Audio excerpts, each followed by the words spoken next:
ప్రౌలిక అయిందా కర్రీ? అయిపోయింది బాబా. ఏం కర్రీ చేసినావు?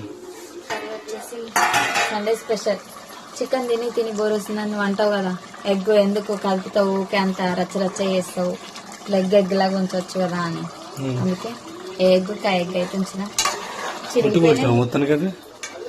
ఉడకబెట్టి వండుదాం అనుకున్నా. ఒక టమాటాలు వేసి కారం వేసి ఆఖరికి నీళ్లు పోసేదాకా కూడా గుడ్లు వేలే, అందుకే పుట్టి వేయాల్సి వచ్చింది.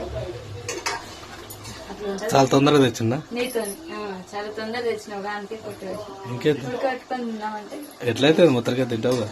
తింటా తినక తక్కువ ఆగులు అవుతుంది, తినేయాలి. సండే స్పెషల్ అయితే egg curry. Sunday special Sunday special egg curry. మీరేం కర్రీ కామెంట్ చేయండి. అనడానికి ఫస్ట్ ఉంటావు బాబా ఏది దొరుకుతున్నా అని.